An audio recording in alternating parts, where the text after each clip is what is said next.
In just a few short years, an empire more than 400 years old began to collapse, not because of a single battle, but because a door was forced wide open. And that door had a name, Al-Qadisiyyah. Picture it. On one side, Persia, an empire that once ruled from the Tigris River to the Iranian plateau, with armored Cataphracts cavalry and war elephants like living fortresses. On the other side, a Muslim Arab army, less glamorous on the surface, but carrying something Persia was beginning to lose: a new momentum, a new discipline, and a frightening ability to adapt. This is not simply a story of who had more men or who had better weapons. This is the story of an old order, tired, fractured, colliding with a new order, growing stronger by the day. And when those two worlds met, the entire direction of West Asian history changed. Today, we will walk through 4 days at Al-Qadisiyyah, 4 days in which, if even one link broke, the whole chain came down. Al-Qadisiyyah sat near the edge of the desert, where hot, dusty flats met irrigation canals, marshy ground, and low, broken farmland. It wasn't beautiful terrain for a heavy army, but it was just complicated enough to decide everything. Who could move faster? Who could endure longer? And who could keep order when chaos finally arrived? On the Muslim side, the camp was tight and disciplined, simple, not flashy, but unmistakably organized. Their commander was Sa'd, a man fighting illness. He could not ride at the front like the heroes in old legends. He had to lead from behind, through officers, signals, and a chain of discipline. Sa'd did not look like a monument carved in stone, but he carried something more useful here: steadiness, patience, and calm under pressure. Then the Persians appeared like a wall of steel. Holding that wall together was Rustam, a man carrying more than an army on his shoulders. He carried the pride of an empire. Rustam understood the truth no one wanted to say aloud. If Persia lost here, it wouldn't simply be the loss of one battle. It would be the loss of the right to call itself the center of this world. Far behind the Persian lines, the Emperor Yazdegerd III existed like a distant shadow of the throne, far away, where commands passed through too many hands and too much hesitation. But at the front, everything narrowed down to 2 names, Sa'd and Rustam. 2 men, standing on opposite sides of a door in history, and Persia brought something terrifying to that door: war elephants. Huge animals wrapped in armor, carrying fighting towers on their backs. Living fortresses that could crush infantry formations, break morale before they broke bodies. For Persia, the elephants were power, but they were also dependence. And in war, dependence is always a debt. Sooner or later, it must be paid. Across both camps, the air tightened like a drawn bowstring. Winds swept over the dusty plain. Standards fluttered. Distant drums spoke in low, steady pulses. And then, day 1 began. Morning rises like a molten coin hung in the sky. Fine dust clings to collars, to sword edges, to every breath. Neither side moves in haste.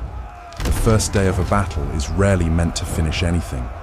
It is meant to measure strength, discipline, and nerves. The opening charges come like small waves. Persian cavalry surges forward, iron armor flashing, hooves hammering the dry ground. The Muslim line answers with tight ranks, spears lifted like a fence. They do not try to do what looks impressive. They try to do what is right. Rustam holds his army in order, refusing to throw everything into one reckless gamble. He wants to wear the enemy down, slowly, patiently, until their will begins to crack. Across the field, Sa'd, though sick and unable to ride at the front, still keeps the rhythm of the entire force: when to advance, when to pull back, when to hold. His commands travel through horns, messengers, and the steady eyes of the officers at the front. By late afternoon, both sides have taken losses. But what matters more is something invisible. Who still stands upright, and who still believes tomorrow will belong to them. Night settles over the battlefield. Campfires burn low. Soldiers wipe dust from their faces, from their weapons. And in that silence, one question begins to spread like smoke. Will the elephants appear tomorrow? On the second morning, Persia brought forward what everyone feared, and what everyone knew was coming: war elephants. Their footsteps didn't sound like a human march. It sounded like the ground being pressed down, heavy, deliberate, unstoppable. And when those armored giants moved, the Muslim line wavered for a heartbeat. Not because they were weak, but because any human being staring at a living fortress is forced to ask, what can stop that? The elephants crashed into the formation, and the moment they forced even a small gap, order began to fracture. No matter how disciplined a soldier is, it's hard to stay calm when a wall of flesh and steel is pushing into you. The elephants brought more than strength. They brought fear. But the most memorable thing about day 2 wasn't how powerful the elephants were. It was how quickly people learned. From the Muslim ranks, small groups began moving in, not straight into the front, but along the sides, searching for weak points, striking where control was fragile, agitating the animals instead of challenging them head-on. They understood a simple truth: an elephant isn't a machine. An elephant has instincts, and instincts, when pushed hard enough, can turn against the plan. In the choking dust, one elephant panicked and twisted sideways. Another hesitated. The towers on their backs shook. The handlers fought to keep them steady. But a battlefield doesn't allow anyone the comfort of sticking to the plan. Rustam saw the danger immediately. If the elephants stopped being the engine of the attack, they could become a blockade, a problem, not a solution. And still, he tried to force the fight back into order, because order was the last thing holding the empire together. By the end of day 2, both sides were exhausted. The elephants hadn't ended the battle the way Persia had hoped, but they hadn't disappeared either. They were still there, like a heavy shadow hanging over tomorrow. And just when it seemed day 2 had been frightening enough, night fell, and in that darkness, something even more dangerous than elephants was on its way. Not an animal, but fatigue, rumors, and quiet whispers slipping through the ranks, breaking what steel could not. Day 3 opened on sleepless faces, heavy eyelids, dry throats, hands that trembled slightly around sword hilts. This was the day the body began to collect its debts, and when the body is tired, the mind becomes easier to bend. The fighting erupted again, but it was different now. It was no longer testing, no longer probing. It was the stubborn collision of two wills being ground down. On the Persian side, Rustam kept his troops in formation, trying to generate one decisive push. On the Muslim side, adaptation continued, even in the middle of the struggle. They had learned the elephants. They had learned the cavalry. They knew they could not win by looking impressive. They could only win by enduring longer and keeping rhythm longer than the enemy could. And then the small phrases began to drift like wind. Reinforcements aren't coming.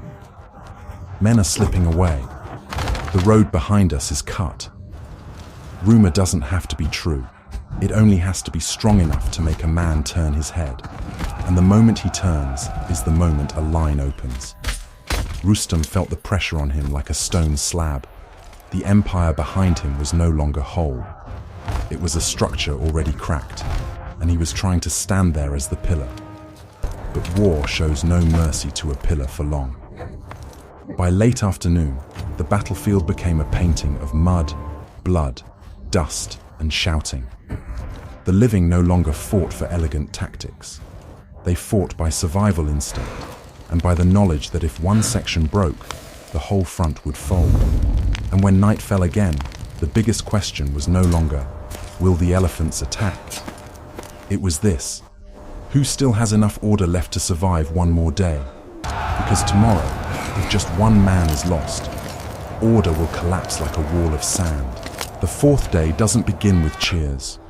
It begins with a heavy silence. The silence of men too exhausted to be brave and too afraid to waste breath. Rustam still tries to hold the line together. He knows Persia needs a finishing blow, or at least a strike that makes the enemy break first. But when an army is worn down to the bone, a decisive blow rarely comes from strength. It comes from accident. Dust rises, the wind shifts, clusters of fighters collide, then peel apart. Gaps open, then vanish. In that chaos, Persian eyes keep searching, almost without thinking, for one anchor point, the place where Rustam is keeping the rhythm, and then that rhythm is cut. When Rustam falls, it isn't just the loss of a general, it's the loss of the frame holding everything up. A heavy army, dependent on clear commands, on visible authority, when it loses its center, drops into the most dangerous thing on a battlefield: uncertainty. A few heartbeats of hesitation. A few units pulling back too early. A few ranks turning their heads, then turning their bodies. Order doesn't collapse with one loud explosion. It collapses through a chain of just a little, one small break after another. The Muslim army sees it, and they don't let it heal. When the enemy loses rhythm, they press forward, not with miracles, with the harsh truth of war. The side that keeps its nerves wins. By the time the sun sinks low, Persia is no longer a steel wall. It's broken sections of wall falling away. The survivors search for a way out. Those who remain try to stand, but they no longer have a reason to believe. And when an army stops believing, it cannot hold. That is how Al-Qadisiyyah ends, not only by the sword, but by the collapse of order itself. Persia lost for several reasons at once. A tired and divided state, too much reliance on war elephants, terrain and tempo that exhausted heavy troops, the collapse of central command, and most of all, an enemy that adapted fast while Persia stayed bound to an older system. An empire can have gold, steel, and elephants, but when order cracks, morale wears thin, and the center breaks, everything else becomes dead weight dragging it down. Some battles don't just decide who wins a day, they decide who steps into a new era. Al-Qadisiyyah was the moment a door opened, when Persia began to move from the role of a ruling empire into a new chapter of history. And it was also the moment a rising force proved it was no longer a handful of desert raiders, but an army that could stand before an empire and not step back. If you've lived long enough, you know this truth. Sometimes what brings a system down isn't the hardest punch, but fatigue that quietly builds, faith that slowly fractures, and one link snapping at exactly the wrong moment. If you'd like, leave a comment. In war, what matters more, weapons or morale and order? I'd genuinely like to hear your perspective. And if you enjoy history told slowly, clearly, and with vivid imagery, follow the channel, and I'll see you in the next battle.